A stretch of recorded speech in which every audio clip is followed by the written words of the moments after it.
Welcome to the Utah Football Fans Podcast. Please like, subscribe, and share. And as always, go Utes.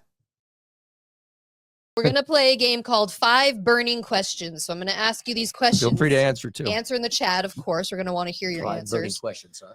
And do I leave this hat on the rest of Does she leave the hat on? Should I leave the hat on? So, but the problem is someone's going to cut this. Big deal. It says happy birthday. All my Utah County followers down there, they're going to cut that in. Mock you. Oh, whatever. Just make it your profile picture and lean into it. Okay. It hides my big forehead, so that's fine. Okay, and that's an inside joke, by the way. Okay, first burning question. Was hiring Jason Beck the right move for Utah? James, let's start with you after you just made a massive mess of our set. I mean, it's such a hard question. We have no idea. Obviously, I'm really, really hopeful that it was. I just think that it's the marriage between him and Dampier. That marriage, bringing the two of them together, I think is what's going to make the biggest difference. The individual coordinator then coming in, you got to bring a quarterback and all the things. That's hard. But I think that bringing in the coordinator with the quarterback simultaneously, I think that is the key to making this the right move. Personally. Okay, Gary.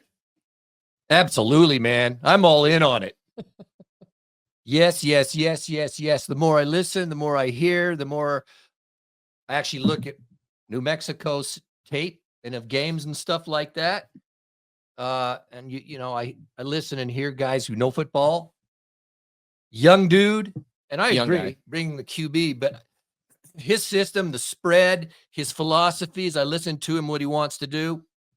Man, I'm 100. I think he's going to succeed. Absolutely. I'm in up. It was a great hire. When I'm heard him interviewed, yeah, it does. Yep. My excitement level, it really goes up. He's sharp. He knows the game. He knows the system he wants to run. So I'm leaning that way, but yeah, of course, yeah, it's time will tell. But yes. Yeah, I'd say yes. I think, and again, of course, with measured expectations. However, yes, because we needed someone new. We needed someone fresh. I like that he's going to bring in a whole different style. And you did just mention he's young, which in a year or two, we are going to have a young head coach in Morgan Scally. And I think that together with their two styles, hopefully will mesh really well. So, and he's innovative. Yes. Yeah, it's the new style of football. Right. You have I'm loving it, man. You have to keep up with the new style of football. So I'm excited about. Glitter all over me. Okay. Here's the second question. Okay. What do we got? This one's so hard. These are all hard.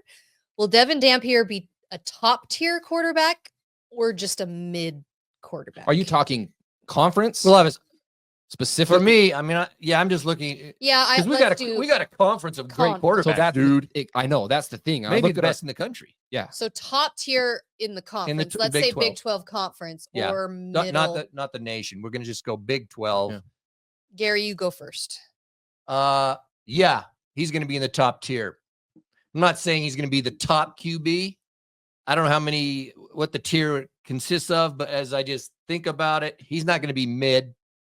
Coming with his OC from New Mexico, I think he's going to be one of the top quarterbacks in the league. When you look at his numbers, at New Mexico, what was 1,100 rushing yards, 27, something like that. Yeah. Passing 25 plus TDs. And if you look at you watch his tape, he's an athlete, dude. The guy's got speed. He's bigger than you think he is. And with our O line and just, so I believe he's going to be top tier in the league. For me, it's yes, because it's everything that he brings. Mm-hmm. He's not just a pure drop back pocket passer, deliver the ball downfield, statue in the pocket sort of a guy. He doesn't put up the most gaudy of passing numbers, but then when you marry that with his rushing statistics, that's what really elevates him. I don't think he's going to have to run the ball like he had to at New Mexico. I think he's going to be able to rely on our running backs. But I think that when you take the totality of what he's going to do to the offense, I think I'm with you. Top 3. Yeah, I think he's going to be a breakout. I think he's going to surprise some people. and I think he'll be a top tier. Again, what does that mean? Top 4 quarterback? I don't know. But yeah, I would put him in that with the total that he's going to bring to this offense and all the different things he's going to do and the effect he's going to have. Yeah, I'd say top tier is a very, very reasonable expectation, honestly. Well, so top tier to you in the Big 12, is that what? Top 5? Top 5. 3? Like, do you have a number in mind? No, I don't have a number in mind per se. But you could have 5 guys within, a couple hundred yards of statistics and stuff. So they're all there. I don't know if it's particularly the number of guys. It could be 3, it could be 5, it could be 2 guys. I don't know, depending on what the stats are. You know what I mean? Well, yeah, I guess I just think for he's me, going to be not just one of the mid-level guys, bunch of guys in front of him, behind him. No, I think he's going to be a real force. One of the big names.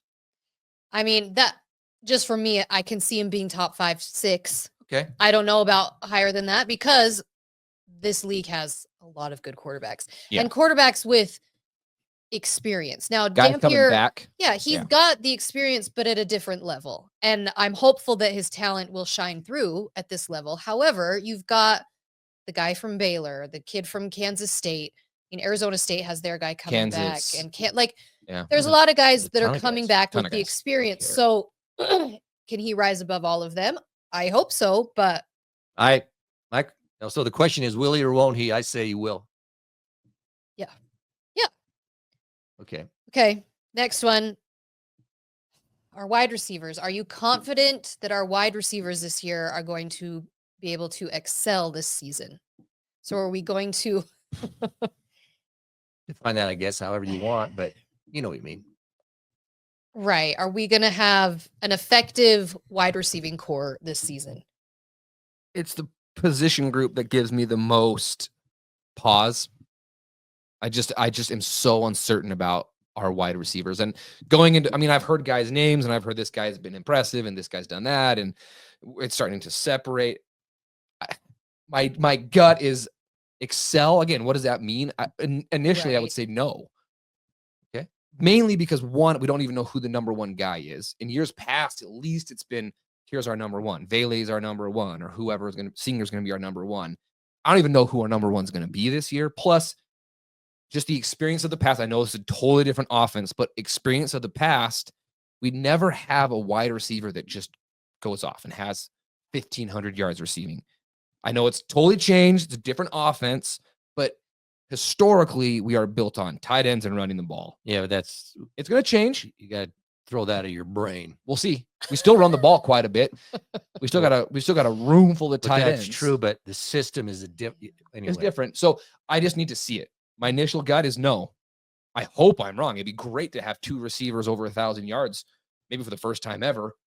But initially, it's no, just because I don't even know who number 1's going to be. We don't have as many tight ends as I feel like we've had in the past, at least as far as like the explosive guys that you knew you could count on. We have a lot of freshmen that are tight ends. Yeah. So, and again, with a whole new style, I don't know what to expect with the tight ends anymore. Okay, but what do you think about receivers? Well, I don't know.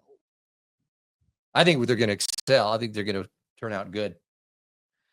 You just listen to the coaches. We can say about everything. No one knows anything. But when I hear Whitt and I hear Beck in their interviews and they say, there's 7 or 8 guys we have 7 or 8 guys that are going to however they play out with being, whether it's number 1 or whatever. We've never had any coaches ever say 7 or 8 guys. No, it's usually like we have 3 or 4 guys. Maybe 2 guys. So when they go, 7 and 8 guys. And so we have Tobias Merriweather. Great name, by the way. He went to Notre Dame, ended up going to Cal, and now he's with us. He's, 6'5", 210? 6'5", dude.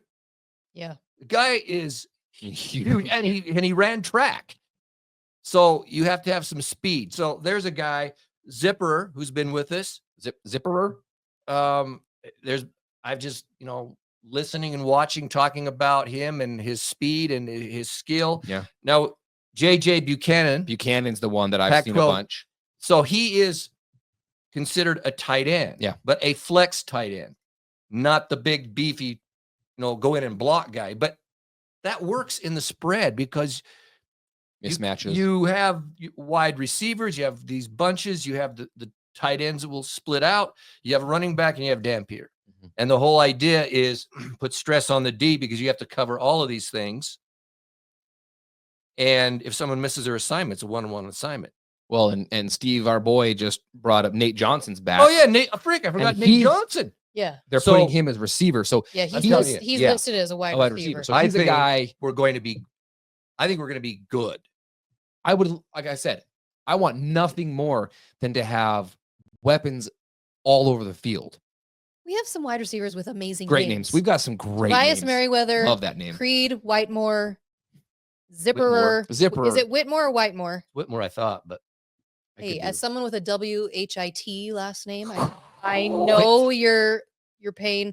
Rayshawn Glover. Bentley Davis. Maybe it's Whitemore. I don't know. But anyway. And then Nate Johnson, dude. I'm telling you what, man. Go back. Just do yourself a favor. Go back and watch some of Nate Johnson's highlights. Get him in space. Not the quarterback aspect of it, but you get him in space with the speed. With the linebacker. It's the speed with him. That's the thing. He's gone. I saw a breakdown of him, the Florida game, when he's in at quarterback. Florida athletes, 4 and 5 star dudes, they had a guy who was designed as a spy.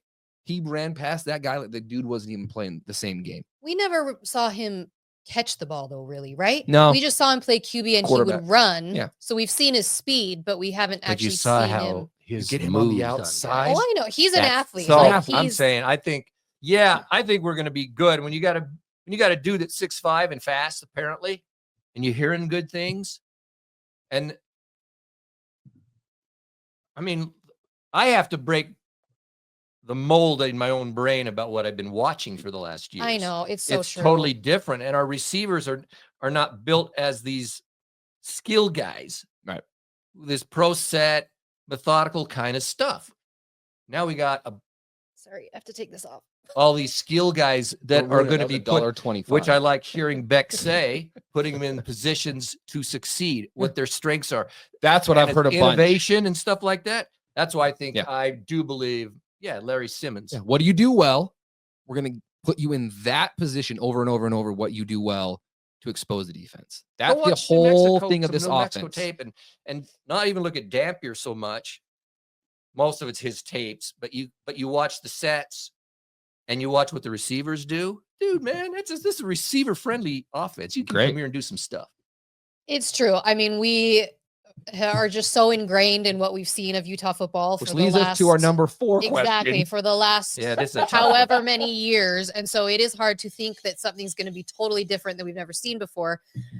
And with that, the next 5 burning questions. Yeah, this is number 4. Will Whitt continue to play Whitt ball? Who wants to define Whitt ball? If you don't know what Whitt ball is by now, I don't know what you're doing. Whitt ball is you're up by 2 points with 9 minutes left. You just run the ball. Basically, yeah. You're only up by maybe, if you're lucky, a touchdown. Yeah. Most of the time, it's only by like 3 points. And instead of going down and trying to score, he just wants you to hold on to the ball, try and get first downs, and run out the clock. That's what it is. That is Whitt ball. So, but it's also a lot of times in the second half, it's don't take unnecessary risks.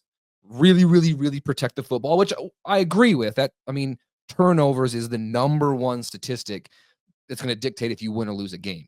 So don't be careless with the football. Don't put yourself in stupid situations. Rely on your defense.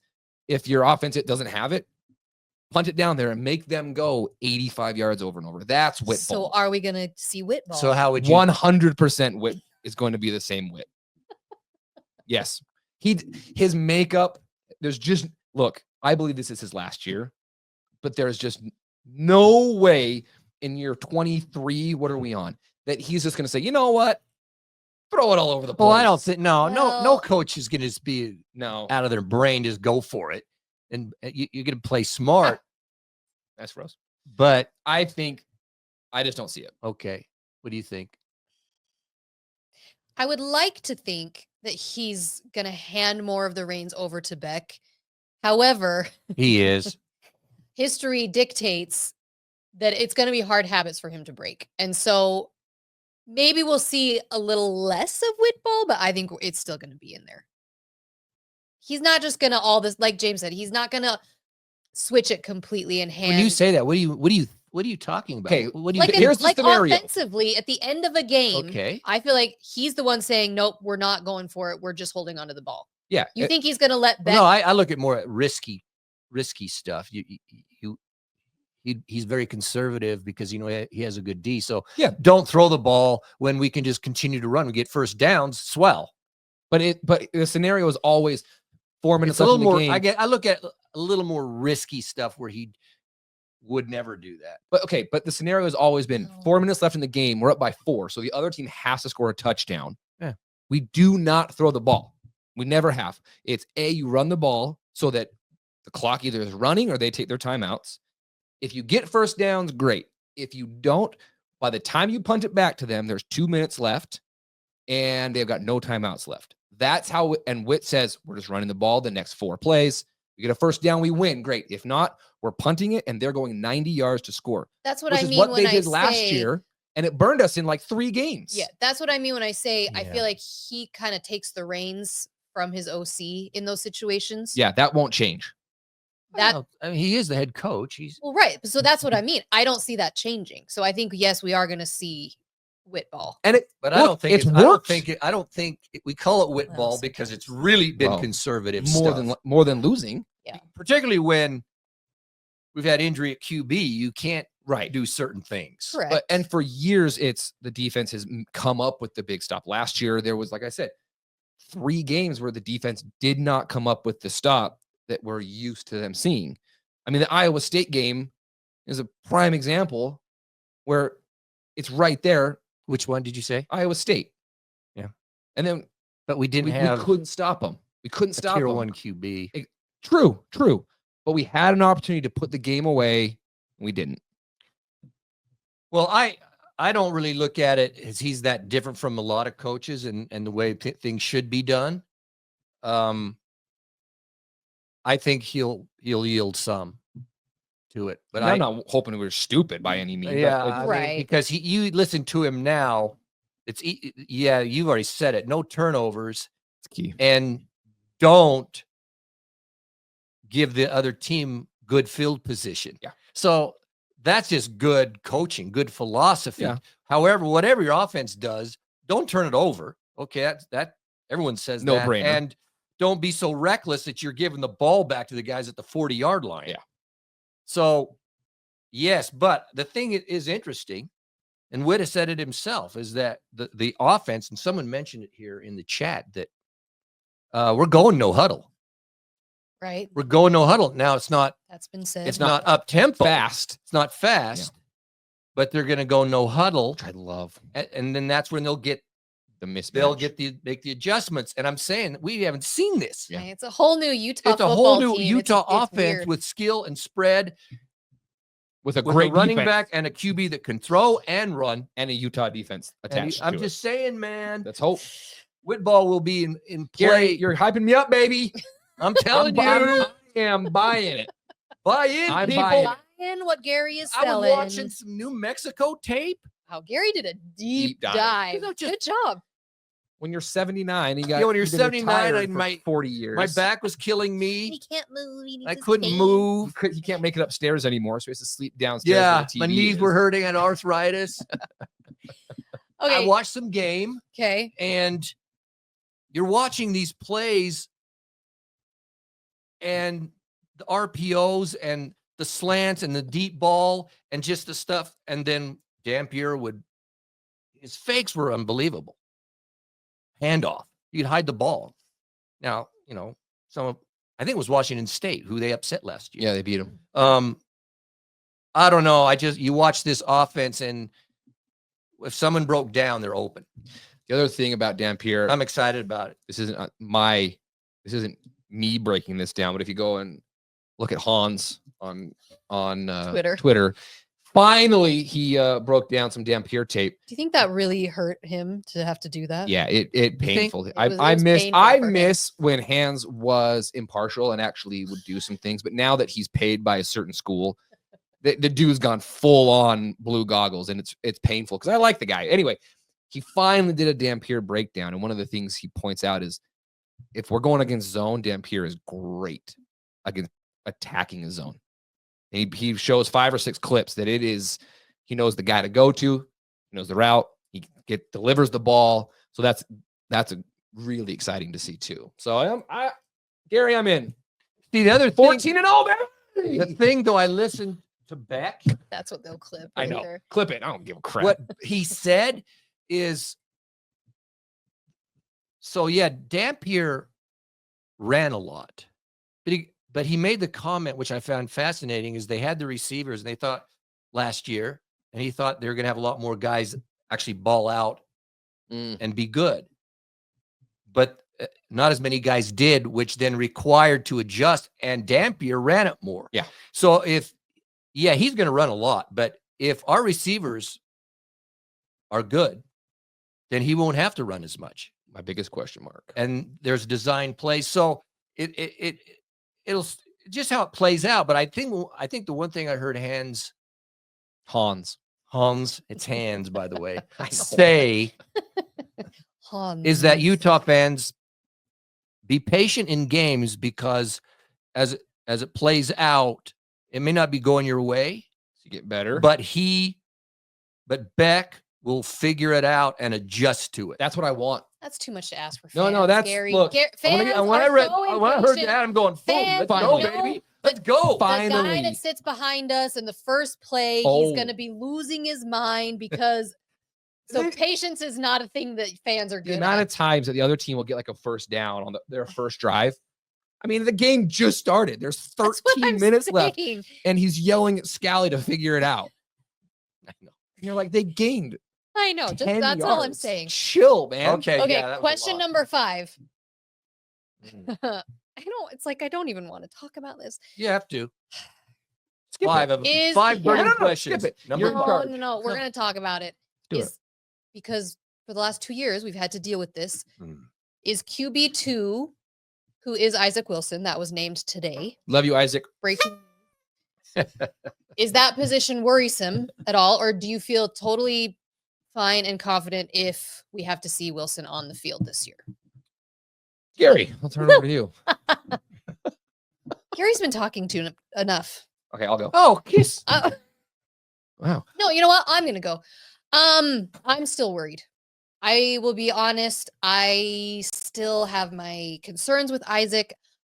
Now, I'm hopeful that he's had a year under his belt. Maybe he's jiving with Beck. I don't know that for sure. And he had it tough last year. I totally get that. However, there were just things with him last year that I felt like he never improved. And unfortunately, even at the spring game, those things were still in place. So for me, it is still worrisome. Which one of you want to go now? You're in charge. Yeah, you pick somebody.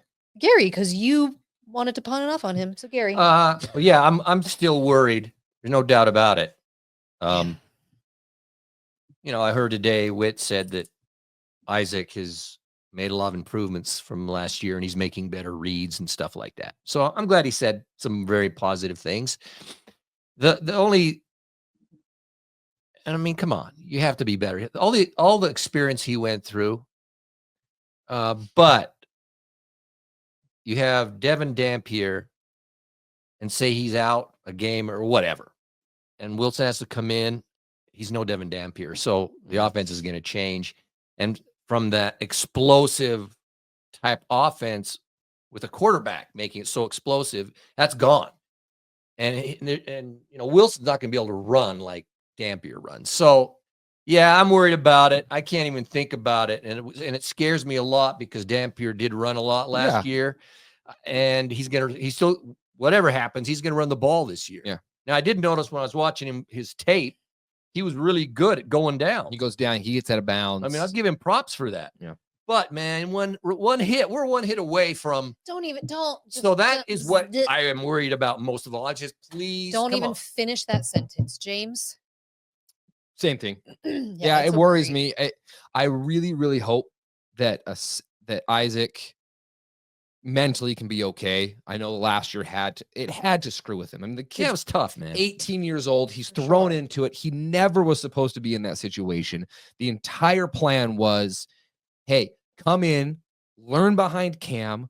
You're gonna have an unbelievable mentor.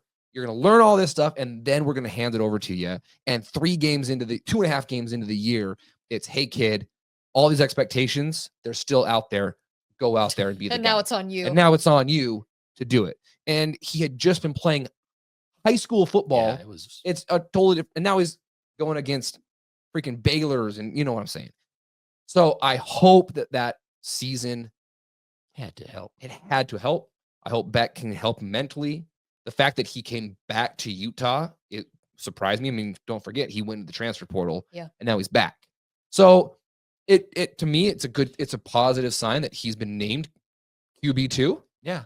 I think that speaks a lot, and hopefully he's more mature and more ready for the moment if the moment calls. And Bird Ficklin. Yeah, he's 3. He's 3. He's 3, but that dude's an athlete. Right. Well, and to be quite honest, I hope that we do get to see Wilson a little bit in those early games. Let's hope that we're beating, Yeah.